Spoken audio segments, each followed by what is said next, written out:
The rest of the story. It's called the Love Lane Sweet Shop. Quaint little candy store in Southold, New York, on a street actually called Love Lane. It was Monday, February 9, 1998. 39-year-old Susan Fisher, wife and mother, part-time medical secretary, had called the office this morning saying that she would not be in. It was her daughter Evelyn, Susan explained. The little girl's bronchitis had become worrisome enough to take her to the doctor. The doctor's office was in Southold and on Love Lane. After the appointment, on the way to the pharmacy to fill Evelyn's prescription, Susan stopped at the sweet shop window. Her daughter had been so good at the doctor's office. Would she like a little treat? Evelyn nodded emphatically, and the two walked inside. The candy store aromas inspired a flood of romantic memories. Married 16 years, Susan recalled how husband Don had been when they were dating. Anything Susan had admired, Don quietly noted and eventually brought her. "May I help you?" the clerk's voice interrupted. Susan blinked away the years since and said she'd like to have a piece of candy for her daughter.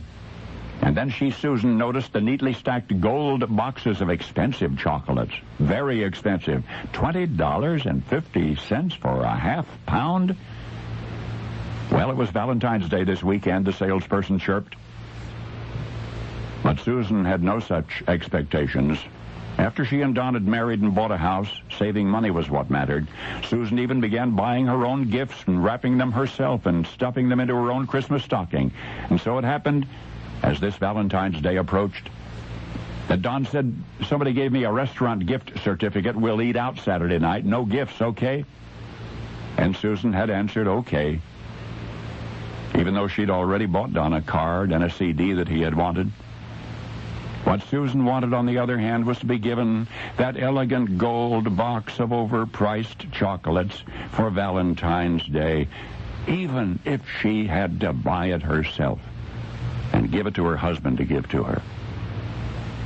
Susan picked up one of the boxes, asking the clerk how many pieces were inside. 17, she said. Susan put the box back down. My goodness, more than $1 for each piece?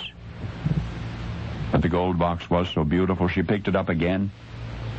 Then something even more significant occurred to Susan. For 16 years, she'd been a good wife and then a good mother. She'd never asked for as much as she probably deserved. She was worth it, by George, an occasional extravagance, worth $20.50 for a moment of happiness. And so Susan Fisher dug into her purse, finding barely enough cash to cover the impractical purchase. And what do you know?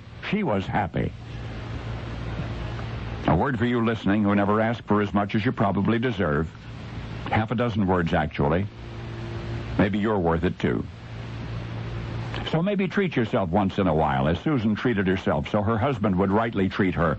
For this Valentine's Day passed, when Susan opened the overpriced box of candy, besides the chocolates, she found a surprise certificate entitling Susan to a promotional prize.